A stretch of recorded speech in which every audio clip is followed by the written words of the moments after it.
Hello aspirants, welcome to another session of the daily newspaper analysis. My name is Ashwin. This video is brought to you by the Gurudev Academy. So looking at the newspaper of the day, we are looking at the newspaper and the first article that we are going to do is about the road to productivity. Here, this article mainly mentions about the roads, about the roads and the importance of roads in our urban cities. So India is striving to be a $5 trillion economy, and for that, according to this article, the cities play a major role here. Here, the article discusses about two issues. Firstly, it discusses about the labor market and also the tax-based revenue. We'll look at it one by one. First of all, before we start, we will look at the labor market. Here you have to understand two important concepts, that is what is nominal labor market as well as what is effective labor market.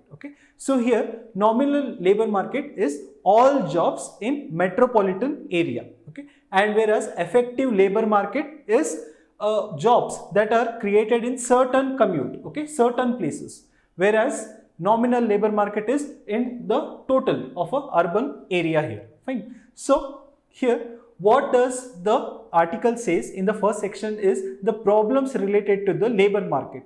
Here we are discussing mainly about the effective labor market.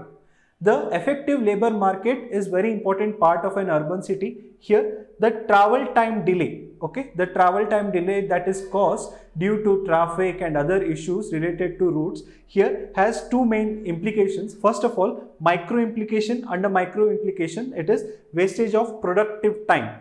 If there is delay, if there is traffic, there is a lot of time wasted in traffic. So there is a lot of wastage of productive time as well as health. There are major health issues related to your traffic delays. When we come to macro implications, the main important implication is your effective labor market. See, when a laborer has to travel to a short distance, when he has to travel to the shortest distance, then the labor market is very effective here. But when he has to commute to a longer distance, what happens is there is a loss of productivity. A lot of productivity is wasted here.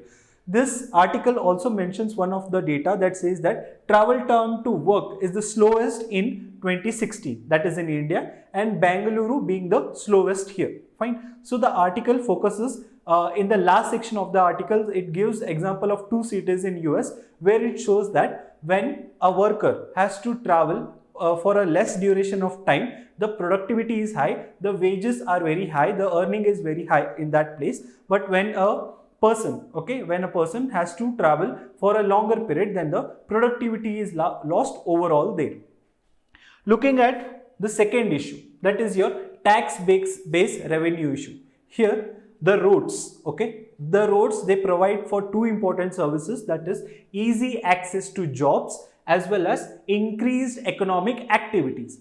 So when the urban local bodies, by ULB we mean by urban local bodies here.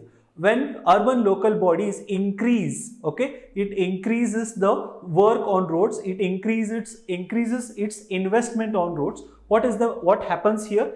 The thing is that according to the study mentioned in the article, for every 1 kilometer road increase of length, of an urban local body, there is increase in the urban local body's revenue by roughly 430 rupees per capita. Hence, the writer here says that the roads, the investment in roads should not be seen something as an expenditure. It should be seen as revenue. It should be seen as revenue. Why? Because if the roads are proper, then there is increased economic activity, then the public has more confidence and motivation to pay taxes here. So the writer says that even by repairing the potholes, the roads are effectively repaired, and the urban local bodies should see that the roads are not a part of expenditure but as a revenue. This is all that the article mentions here. One more important thing that the article mentions here at the end, the ending is very beautiful. It says that if India has to strive to be a $5 trillion economy, the roads are important because roads improve the access to health facilities, improve the access to educational institutions. This is a form of human development which is important for us, for India, to achieve a $5 trillion economy. Okay. Moving on to the next article. Again, very important article. This can be a case study. Okay, this can be a case study as well.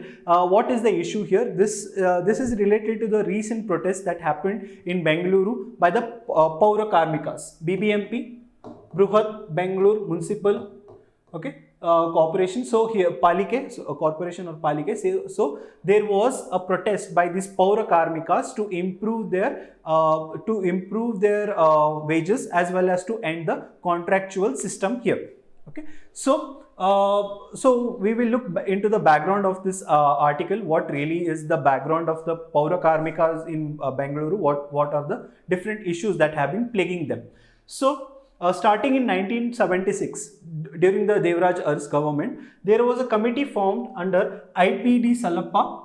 Okay, so the work of the committee here was to look into the issues of Paura Karmikas, and the committee recommended that the contractual system has to be ended and permanent jobs have to be guaranteed. But until now, these recommendations have not been implemented.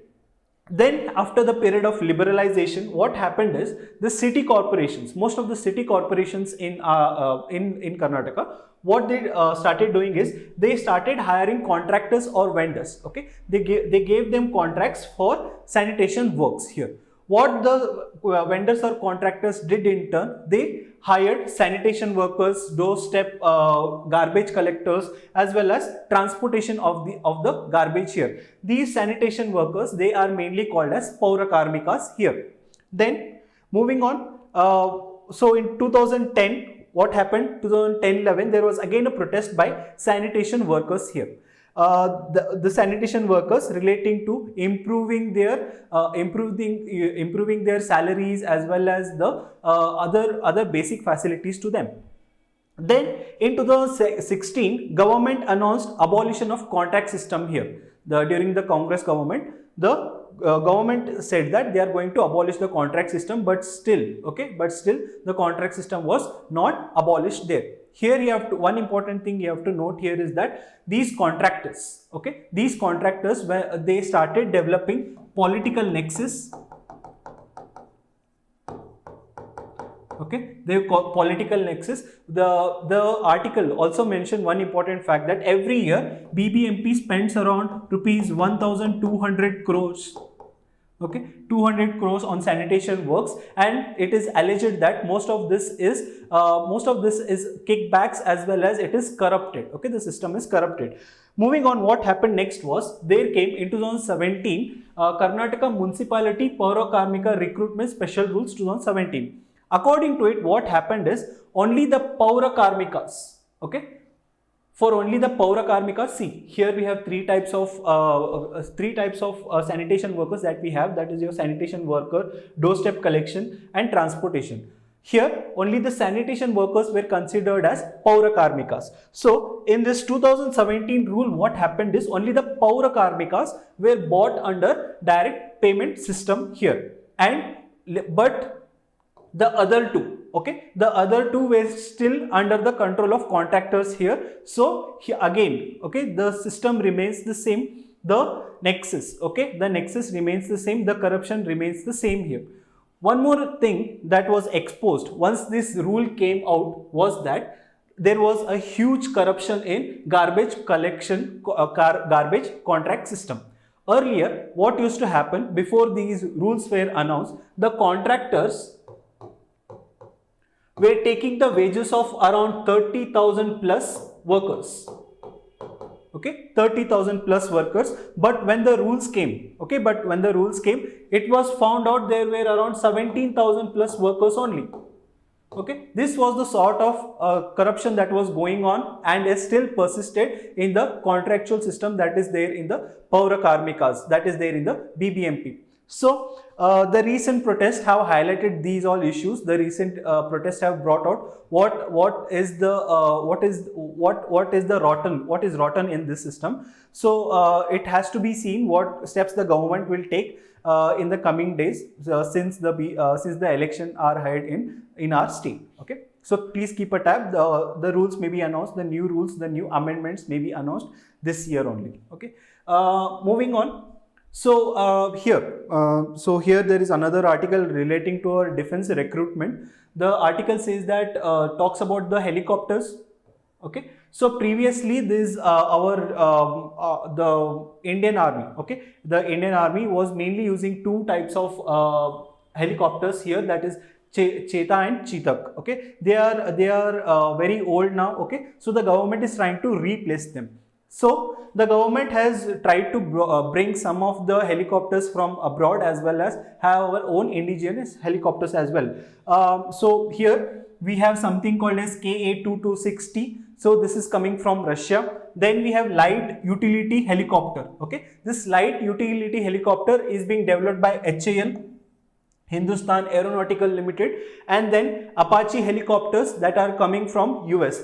This Apache helicopters, so they will be here in India by 2024. The deal was signed in 2015. Okay, the deal was signed in 2015, and the deal was for 22 helicopters here. Here, one more important point is that this KA-226 T, okay, so we had to get these helicopters by now, but there has been a problem of indigenization. Okay, so and also currently the war situation in Russia, and because of these two situations, these helicopters are not yet in India for now. Okay, then moving on to the next article. This talks about the IITK, that is IIT Kanpur. It is setting up air quality sensors. See, air pollution is a big problem in India. We have seen the lists. Okay, most air polluted cities are in India only. When we consider at world level, most of them are in India only. So this IITK, okay, it is developing air quality sensors. Previously also India has been developing these air quality indexes, air quality management programs. Most of them are concentrating on urban areas. This is the first program which is concentrating particularly on the rural areas. Again, this program is run in two states, that is Bihar and UP.